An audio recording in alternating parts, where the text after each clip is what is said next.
Bom dia para você.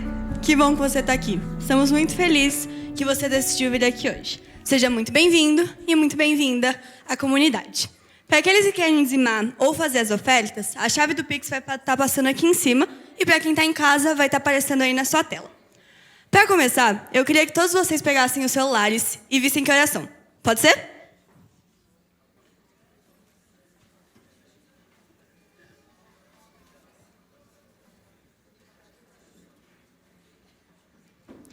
Beleza, pode guardar o celular. Guardou? Ótimo. Agora, você consegue lembrar a porcentagem de bateria que seu celular estava quando você pegou ele? A maioria de vocês não vai lembrar, apesar de ter visto, porque a porcentagem de bateria fica perto do horário. É engraçado como a nossa memória consegue esquecer coisas que acabaram de acontecer, mas eu tenho claramente o sentimento de quando eu tinha 4 anos, olhei para o meu cabelo, que era enorme, peguei a tesoura e cortei ele bem curtinho e torto, deixando os meus pais desesperados. A verdade é que lembrar ou não de algo envolve muitas coisas. A importância daquele evento, há quanto tempo ele aconteceu, e também se a gente decide ou não lembrar ele. Por quanto tempo a gente deve lembrar? Será que não está na hora da gente esquecer algumas coisas que estamos insistindo em lembrar? Como coisas que nos fazem deixar de ver nossos irmãos como amados de Deus, mas como nossos inimigos? E será que também não está na hora da gente começar a lembrar de coisas que a gente decidiu esquecer? Como ações nossas que machucaram os outros, mas a gente não resolveu? Querido Deus, muito obrigado por esse dom maravilhoso que é a memória. Que a gente sempre possa usá-la para lembrar do tanto de amor que o Senhor nos deu. E que também a gente lembre da responsabilidade de espalhar esse amor para os outros. Em nome de Jesus, amém.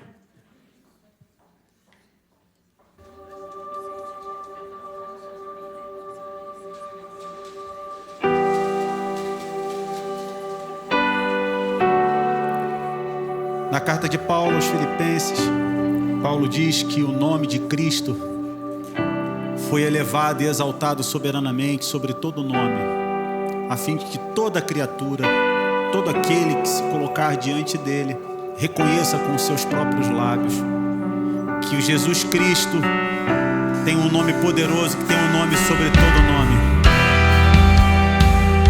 Que este nome seja exaltado nessa manhã. Que eu e você reconheçamos e que dobremos os nossos joelhos diante daquele que tudo fez, daquele que é o dono da nossa vida, que é aquele que é o nosso Criador, o nosso Redentor. Vamos todos nos colocar de pé e vamos louvar juntos ao nome do Senhor. Que todo ser que vive, que toda criatura louve o nome do Senhor. Todo ser que vive, louve o nome do Senhor. Toda criatura se derrame aos seus pés. Ao som da sua voz. Ao som da sua voz, o universo se desfaz. Não há outro nome comparado ao grande eu sou. E mesmo sendo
ser que vive, louve o nome do Senhor.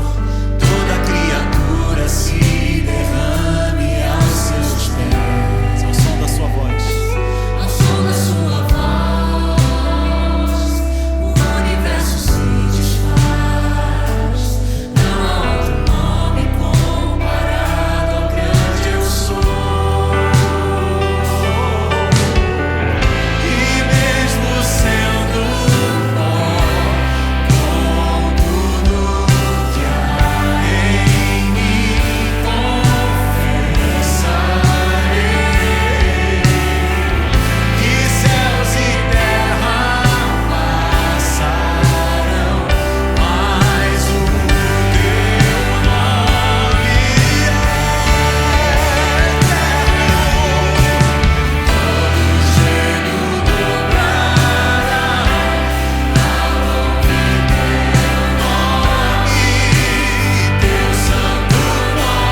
conhece ao Senhor. Todo joelho dobrará ao ouvir teu nome, teu santo nome. Todo ser confessará, louvado seja o teu nome, teu santo nome.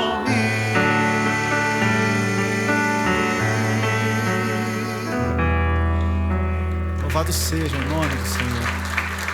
Louvado seja o nome daquele que cumpre as suas promessas. Que a palavra dele sempre vai e não volta vazia. Sempre faz aquilo para o qual ele a enviou. E ele disse em sua palavra que um dia ele voltará a essa terra e resgatará desta terra aqueles que lhe pertencem. E nós viveremos para sempre com ele. E nunca mais derramaremos uma gota de lágrima sequer por sofrimento. Esse é o nosso Deus. Tu és a minha luz. Tu és a minha luz, a minha salvação, e a ti me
Esse é o Deus que um dia voltará para nos buscar, nos resgatará daqui, nos levará de volta para um lugar onde não haverá mais dor, mais pranto, mais sofrimento, por causa de um único motivo, porque lá a nossa real humanidade será resgatada.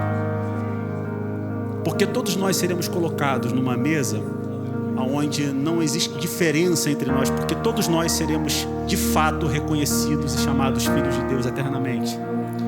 E essa igreja, essa comunidade, ela tenta reproduzir minimamente o encontro dos amados de Deus na mesa. Mesa, larguei minhas defesas e vim reconhecer, não mereci estar aqui. Eu não vim sozinho.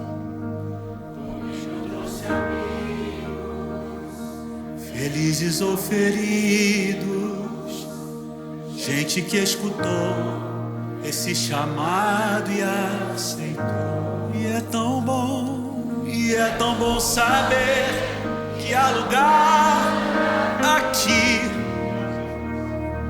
A graça nos chamou à mesa do Senhor.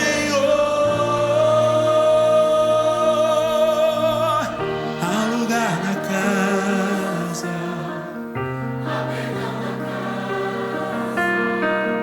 quando estamos juntos. De Deus Pai a esperança e um recomeço. Reunidos nele, nosso encontro é casa de Deus Pai, de Deus Pai, de Deus Pai. Todos nós chegamos aqui atraídos pelo som da sua palavra. O som da sua palavra curou a nossa alma. O verbo nos amou, na solidão nos resgatou. E é tão bom saber que há lugar aqui. A graça nos chamou à mesa do Senhor, do Senhor.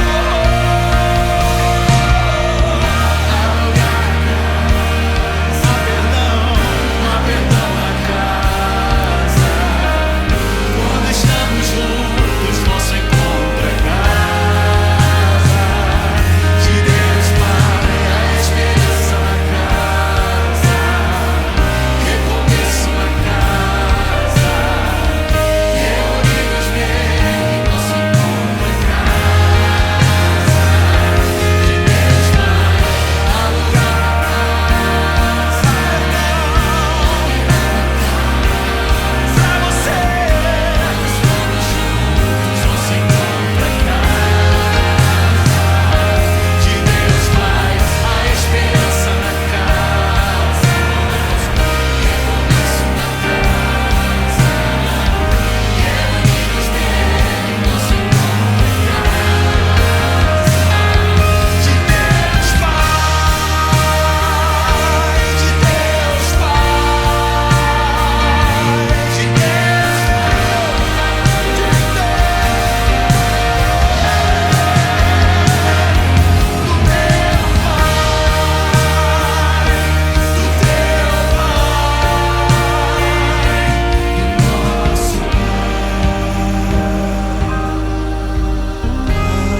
de Há lugar na casa, há perdão na casa. Quando estamos juntos, nosso encontro é casa de Deus Pai, a esperança, um recomeço. Reunidos nele, nosso encontro é casa de Deus Pai, de Deus Pai, de Deus Pai. O Pai é meu, é seu, o Pai é nosso, do meu Pai, do teu Pai.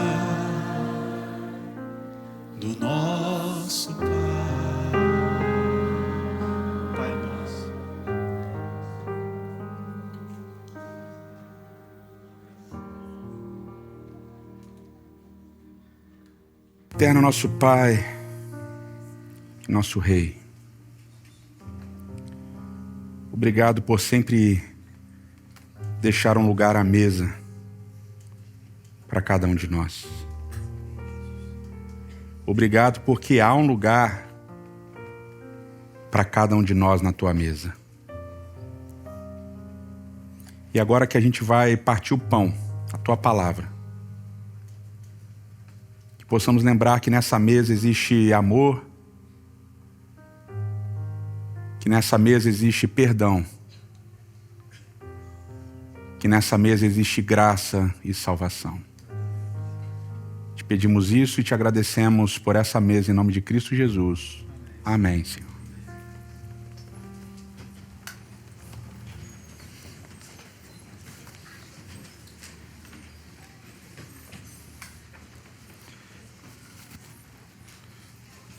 Bom sábado para vocês, é uma alegria recebê-los aqui.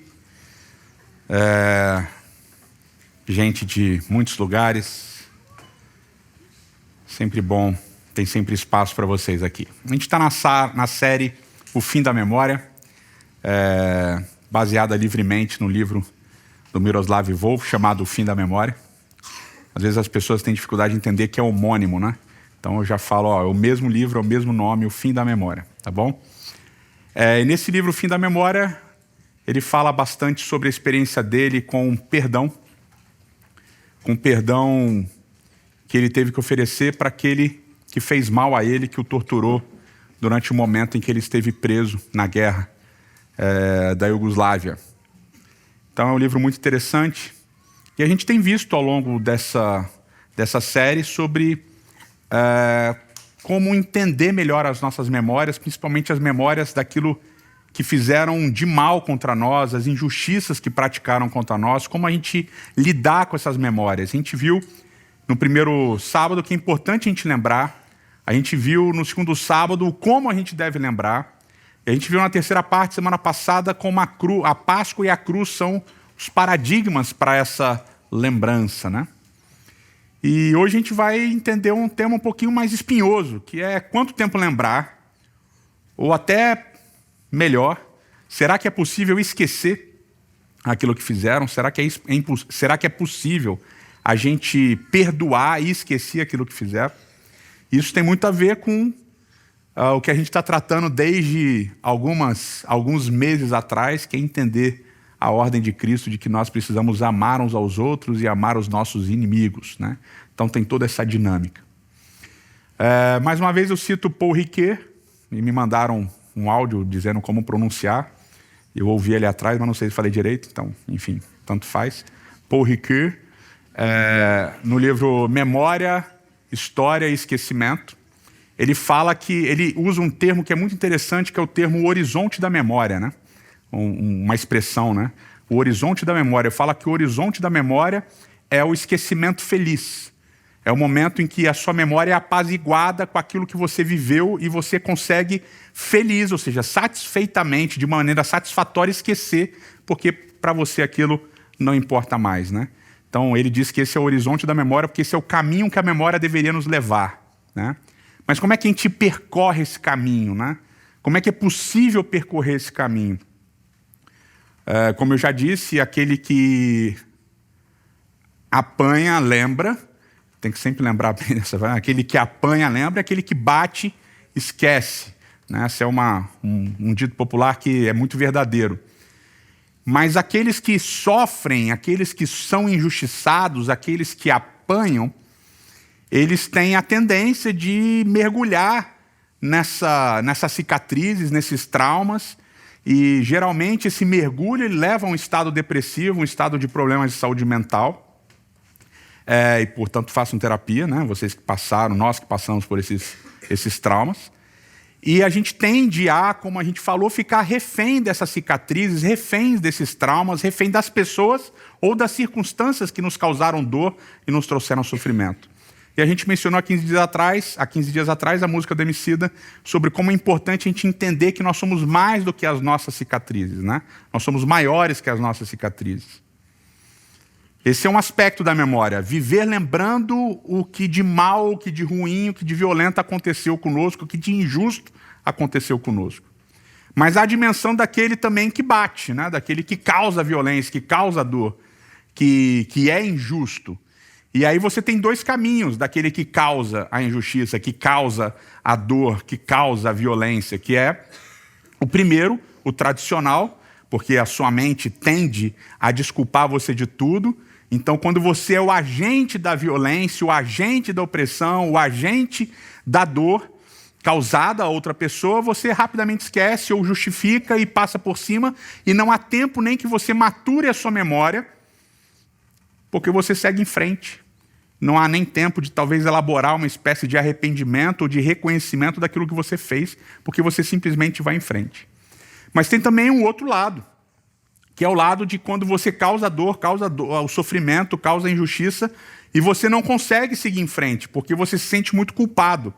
E você vive revisitando aquela memória do que você fez de errado, e aquela memória não te abandona. Isso também leva a problemas de saúde mental, em quadros depressivos, e você precisa fazer terapia, porque até é possível que você possa ter pedido perdão, ter sido perdoado, mas você não consegue seguir em frente. Você não consegue se perdoar, você não consegue passar por aquilo. E você vive voltando naquele lugar em que você foi a pessoa ruim, em que você foi a pessoa má, em que você foi injusto, em que você foi violento. Então são todos essas facetas da ideia da memória que a gente tem que tentar entender e tentar, no horizonte da memória, nos apaziguarmos. Mas como fazer isso, né? Como a gente vencer essa ideia? Como a gente passar por cima desse processo? E a gente começa citando um texto interessante que está lá em Jeremias capítulo 31. Em Jeremias capítulo 31, a partir do verso 31, o profeta diz assim, ó: estão chegando os dias, declara o Senhor, quando farei uma nova aliança com a comunidade de Israel e com a comunidade de Judá. Não será como a aliança que fiz com seus antepassados, quando os tomei pela mão para tirá-los do Egito, porque quebraram a minha aliança, apesar de eu ser o Senhor deles, diz o Senhor. Esta é a aliança que farei com a comunidade de Israel depois daqueles dias, declara o Senhor. Porém a minha lei no íntimo deles, e a escreverei nos seus corações. Serei o Deus deles, e eles serão o meu povo. Ninguém mais ensinará a seu próximo, nem a seu irmão, dizendo, conheço o Senhor, porque todos eles me conhecerão, desde o menor até o maior, diz o Senhor. Porque eu lhes perdoarei a maldade e não me lembrarei mais dos seus pecados. Então aqui é um processo interessante. É o primeiro e único texto do Antigo Testamento que fala da nova aliança, né? Nova aliança. A gente fez durante 2020, 2021, de Gênesis a Apocalipse, falando sobre as alianças de Deus com o seu povo, etc. E aqui, Deus fez aliança com o povo de Israel, lá em Êxodo, capítulo 19 e 20, reuniu todo mundo no Sinai, deu a lei, deu o santuário, etc. e tal. Só que o povo se desviou, o povo pecou, o povo ofendeu a Deus, o povo se desviou da vontade de Deus. Ou seja, o povo foi injusto com Deus, e é interessante porque em Isaías, capítulo 1, Deus fala através do profeta Isaías, falando sobre essa injustiça, o que é muito curioso, que ele diz assim, olha, até o boi e o jumento reconhecem os seus donos porque são alimentados por eles, mas vocês não me reconhecem, e eu fiz tudo por vocês. Então Deus está falando, vocês foram injustos comigo, vocês me ofenderam, vocês foram violentos comigo ao não reconhecer o que eu faço por vocês. E aí é a quebra da aliança. E aí Jeremias vem também, Deus através de Jeremias fala, mas eu vou fazer uma nova aliança. E quando ele fala de nova aliança, é interessante porque ele fala que ele vai colocar a lei dentro do coração, ou seja, a lei já tinha lá em Êxodo também, e ele diz que vai haver, ele diz a frase, eu serei o seu Deus e vocês serão o meu povo, uma frase que ele diz em Êxodo também. E a gente precisa entender um pouquinho, rapidamente eu vou relembrar isso para vocês, que a gente precisa entender a ideia de novo na Bíblia. Tem um teólogo, Hans Lin, que ele fala que a ideia de novo no Antigo Testamento é diferente da nossa ideia de novo. A gente tem ideia de novo de uma coisa que não tinha e agora tem. Mas a ideia de novo no Antigo Testamento é de uma coisa que já existia e é renovada. Ou restaurada. Então, Davi fala no Salmo 51, cria em Deus um coração novo, faz um coração novo, renova dentro de mim o espírito inabalável, um coração puro. Então não é que vai ter um novo coração que Deus vai colocar dentro de Davi. É o mesmo coração, mas agora é um coração restaurado, é um coração redimido. Então a ideia de nova aliança não é uma aliança que nunca existiu, mas é a ideia de restauração dessa aliança. E qual é a base para a restauração dessa aliança? É a última parte dos versos que a gente leu. Diz que Deus vai perdoar os pecados, perdoar a maldade e vai esquecer. Então ele diz, eu vou perdoar a maldade, a iniquidade e vou me esquecer dos pecados. E aqui em forma de poesia profética, em paralelo está perdoar e esquecer. Como é que vai haver uma restauração do relacionamento entre o ofensor Israel e o ofendido Deus?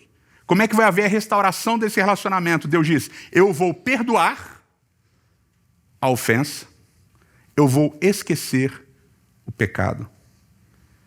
Ele coloca perdoar e esquecer na mesma dimensão. Perdoar e esquecer. Portanto, vocês fizeram alguma coisa. Isso que vocês fizeram levou a uma ruptura do relacionamento. Mas esse relacionamento vai ser agora restaurado. Ele vai ser restaurado porque eu vou esquecer. E a gente percebe do início ao fim da Bíblia que essa é a ideia de Deus o tempo todo falando com os seus filhos.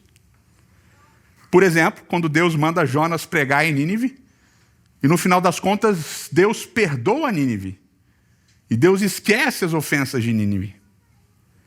E talvez numa parábola que a gente viu também recentemente, a parábola do filho pródigo, o filho que pede herança, que rompe o relacionamento dele com a família e vai embora. Quando ele volta, o pai o recebe, e quando o pai o recebe, ao invés de fazer um checklist, vem cá, meu filho. Você se arrependeu de ter rompido o relacionamento comigo, com a sua mãe, com o seu irmão, com a sua família? Você se arrependeu de ter gastado toda a herança? Você se arrependeu do mal que você fez para a gente? Se arrependeu? Então vem cá, me dá um abraço. Vem aqui, vamos fazer uma festa e tal. Não, o pai automaticamente esquece todas as ofensas que o filho tinha feito e o recebe na sua casa. Então parece ser esse o modus operandi de Deus ao longo da Bíblia. Vocês rompem, vocês são injustos, vocês são maus, mas eu vou perdoar e vou esquecer. E quando é com a gente, é maravilhoso que a gente receba perdão e que os outros, e que Deus se esqueça daquilo que a gente fez. Mas quando é com o outro que isso acontece, isso é um problema. E na história de Jonas, isso é um problema, porque Jonas fala assim, peraí, você vai perdoar e vai esquecer o que os ninivitas fizeram com a gente, com os outros povos, o tanto que eles foram violentos durante tantos e tantos e tantos anos? Simplesmente vai passar por cima uma borracha? É fácil assim esse perdão? E com o filho mais velho da parábola do filho pródigo, a mesma coisa. Peraí, ele rompeu, ele pegou herança, ele foi embora, ele gastou, ele voltou, esqueceu já preparou uma festa, não teve nenhuma reunião familiar para a gente discutir os termos? Não vai ter nenhuma surrinha, chinelada, cintada. Comigo era vara de marmelo, fio de telefone descascado. Eu apanhei de tudo isso. Não vai ter nenhum corretivozinho. Nada. Vai esquecer e perdoar e receber assim, tranquilo. Não dá, é demais. E a gente tem uma dificuldade tremenda com isso. Tremenda com isso. Agora, já pensou se as pessoas ficassem jogando na nossa cara aquilo que a gente fez de errado? O tempo todo? Por exemplo, eu tenho um prazer sádico de lembrar das coisas de errado que meus pais fizeram. Tenho um prazer sádico. Toda vez que eu estou perto deles, eu começo a lembrar das histórias. E eu lembro, tem uma história clássica, já contei, que uma vez eu apanhei porque eu tirei 9,75 de uma prova que valia 10. Eu apanhei. E eu lembro, e eu fico, né? Lembra, mãe, quando você fez isso? Lembra, pai? Não sei o que lá, tal. E aí, automaticamente, como é que meus pais se sentem? Péssimos, né? Minha mãe geralmente chora e fica triste, sai e tal. Opa. É um prazer que eu tenho. Filhos, né? Só que agora eu tenho filhos. 2. E adivinha qual é o prazer deles? O Daniel gosta de lembrar das minhas histórias e o Yosef gosta de lembrar das histórias da Vanessa. Então eles sentam, o Daniel fica, pai, você lembra quando você fez isso? Você lembra quando você falou um negócio e não fez? Você lembra quando você prometeu e não cumpriu? Você lembra quando você disse que não ia bater e bateu? Você lembra quando você não sei o que lá e tal, e como é que eu fico? Péssimo. Péssimo. E é uma coisa interessante em aconselhamento pastoral, a gente recebe muitos casais, e casais geralmente em crise.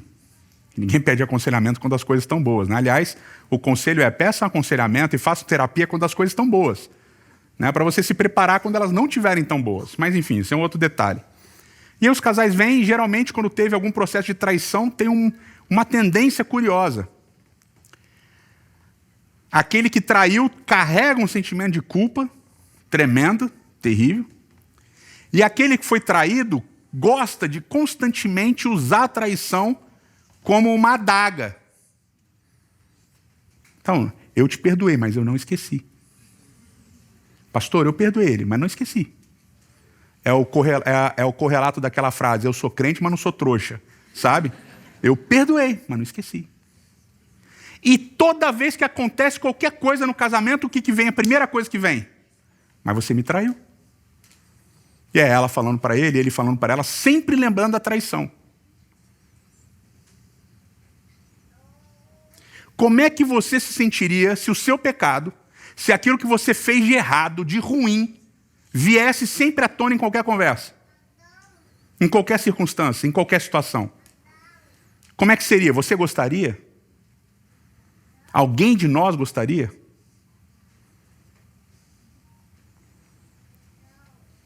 Então a gente tem um processo, que é um processo necessário de perdoar, esquecer e seguir.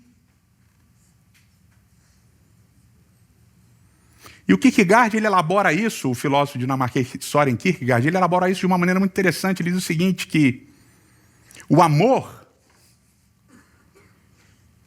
verdadeiro, é um amor que não está preocupado tanto consigo, mas preocupado com o outro. E preocupado a ponto de que quando ele dá, o dar é tão significativo que é como se a pessoa que recebe sempre tivesse tido aquilo que foi dado. Está entendendo? É que quando a gente dá, a gente gosta de lembrar que a gente dá. Eu sou assim, pelo menos. Toda vez que a Vanessa usa uma coisa que eu devo, eu te dei isso daí, você lembra, né? Você lembra que fui eu que te dei isso daí, né? Você lembra aquele presente que eu te dei? Você lembra? Porque a gente quer sempre ser reconhecido por aquilo que a gente dá. E assim acontece quando a gente dá perdão. Você lembra que eu te perdoei, né? Eu fui bonzinho com você. A gente gosta sempre de ficar cobrando, porque o centro continua sendo a gente do processo de perdão. E Kierkegaard fala que só é possível haver perdão e esquecimento se há um amor genuíno.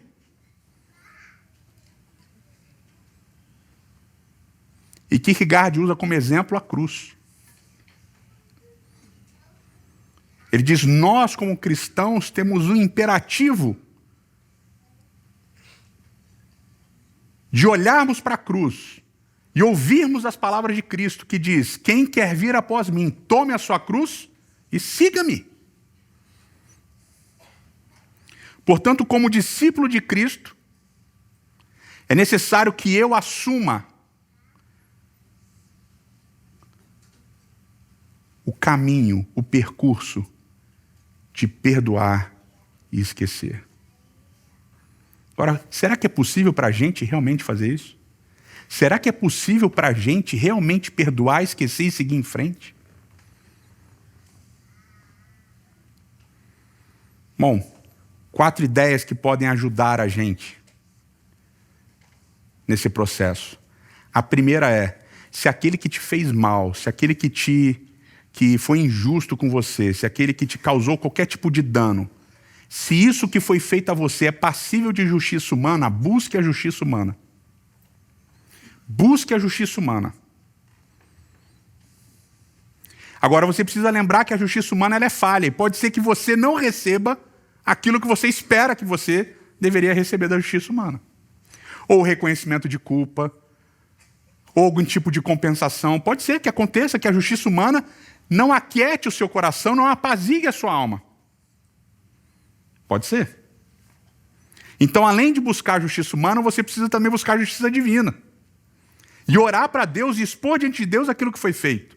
E falar, Senhor, fizeram isso comigo. E eu estou triste, eu estou chateado, eu quero justiça. E aí você precisa lembrar que talvez a justiça humana não aconteça no seu tempo, nem da forma que você espera. Porque a justiça divina talvez demore muito. E aí vem o segundo aspecto. Nesse processo de buscar justiça, é extremamente importante que aquele que te fez mal se arrependa. E você precisa estar aberto para ver esse arrependimento. Porque é muito importante no processo de cura das nossas memórias traumáticas que aquele que, ou aqueles que causaram dor em nós, que eles se arrependam. Mas pode ser que essas pessoas, ou que essa pessoa, nunca se arrependa. Então esses dois aspectos são altamente indefinidos. E aí vem o terceiro. Se não houver justiça humana, se não houver justiça divina no seu tempo, se não houver arrependimento, se nada disso acontecer, você não é obrigado a perdoar. Nem num tempo fixo, nem num processo específico. Mas se você se colocou no caminho de Cristo, esse é o convite de Cristo para que você perdoe. Você não é obrigado. Mas se você é um discípulo de Cristo, esse é o caminho que o Mestre te convidou a seguir. E aí vem o quarto aspecto. Ninguém que você for perdoar verdadeiramente merece o seu perdão. Não merece. E você não vai fazer isso porque racionalmente você entendeu que precisa perdoar. Nem porque emocionalmente você está preparado para perdoar. Você só vai conseguir perdoar de verdade e seguir em frente se houver um processo espiritual que você não vai entender. Porque racionalmente e emocionalmente você vai tratar na terapia. E as coisas vão acontecer. Mas espiritualmente, você precisa buscar Deus. Constantemente. Colocando diante dele a sua dificuldade em perdoar. Colocando diante dele a dor que você está sentindo. E orando para que o Espírito possa atuar em você. Para que, como discípulo de Cristo, você consiga seguir os passos de Cristo. Perdoar, esquecer e seguir em frente. E não é um processo fácil, nem é um processo simples. E não é um processo que um dia você vai acordar e vai falar assim, hoje eu perdoei. Passou. É um processo que vai acontecer e você não vai saber explicar. Porque é um processo espiritual. É por isso que eu queria terminar com um texto. Que é um texto difícil. Está lá na primeira carta de Pedro, capítulo 4, no verso 8. Pedro aqui está falando sobre como nós devemos amar uns aos outros e como nós devemos estar em Cristo e etc. E ele diz assim, capítulo 4, verso 8, sobretudo, vocês sabem o que é sobretudo, né? O que quer dizer sobretudo? Sobre todas as coisas, acima de todas as coisas, né? Então vocês entenderam. Sobretudo, amem-se sinceramente uns aos outros. Sobretudo, amem-se sinceramente uns aos outros. Porque o amor perdoa muitíssimos pecados. Sobretudo, amem-se sinceramente uns aos outros.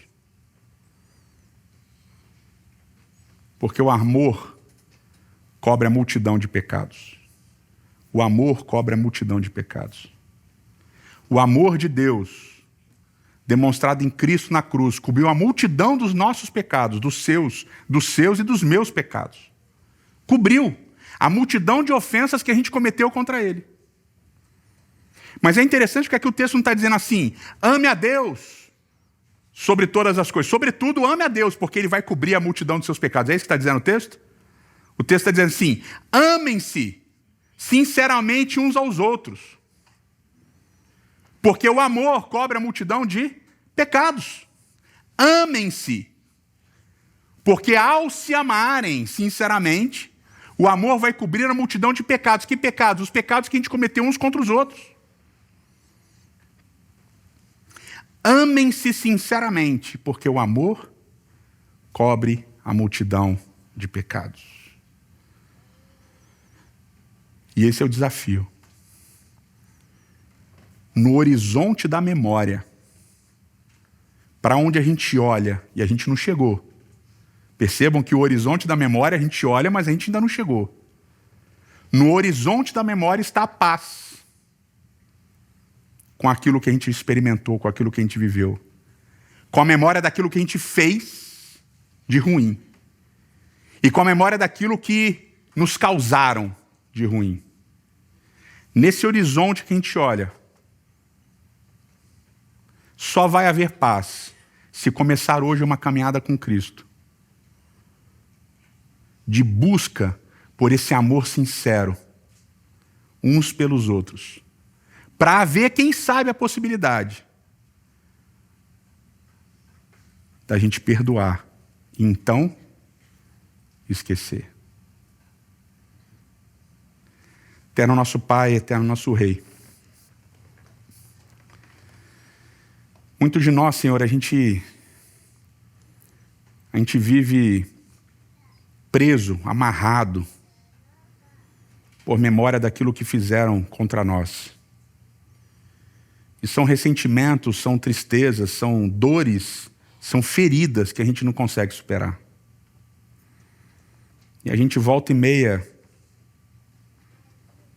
retorna esses lugares, retorna esses momentos, lembra dessas pessoas e a gente sofre de novo.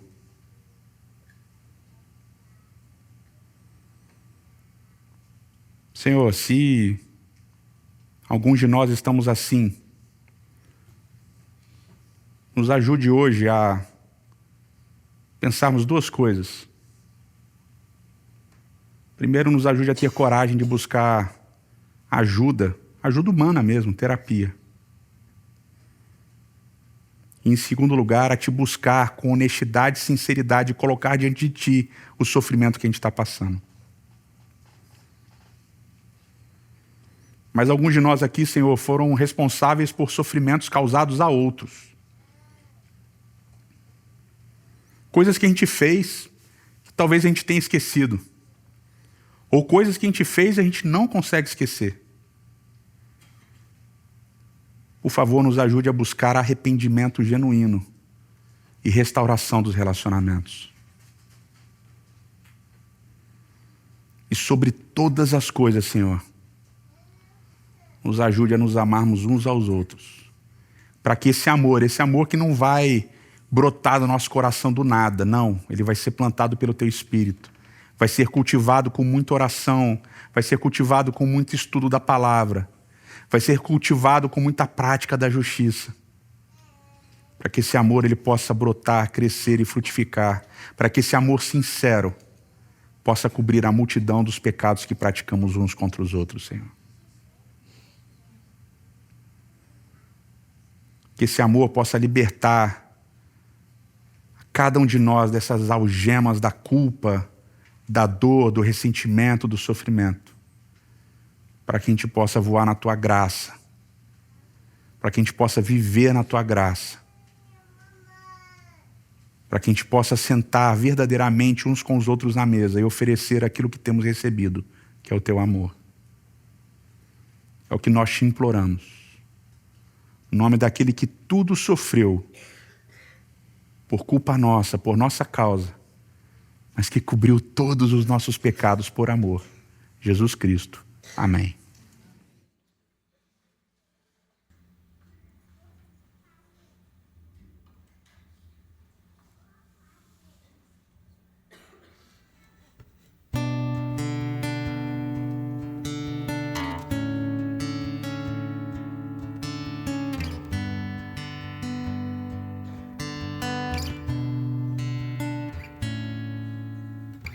Quem cujos dias tão pesados não consegue caminhar, quem sobre os ombros leva os fardos que não pode suportar, não pode ver que já anda a tropeçar, não sabe o que é voar.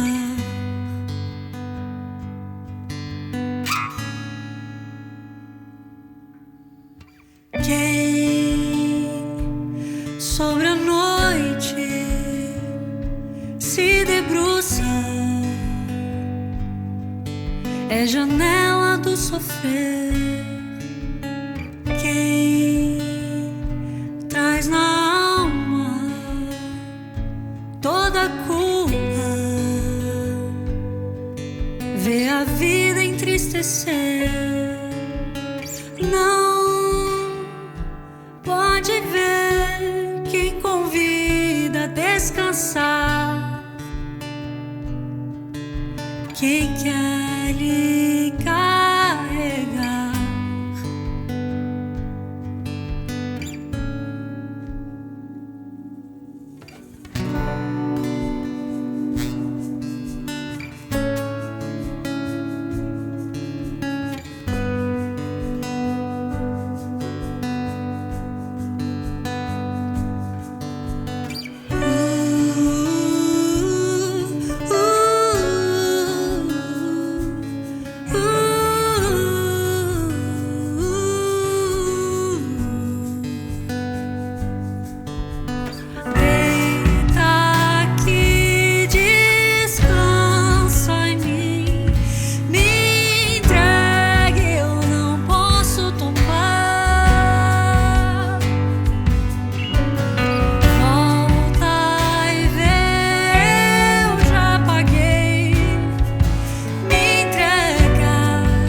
E pode voar.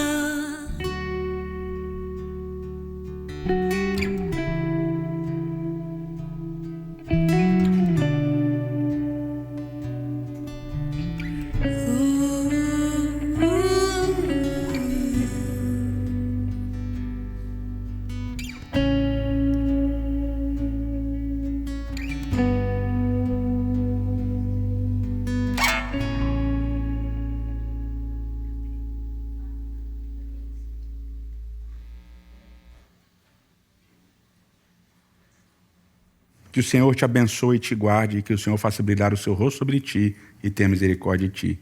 Que o Senhor sobre ti levante seu rosto e te dê a paz. Boa semana para vocês e até, bom sábado para vocês e até semana que vem. Valeu!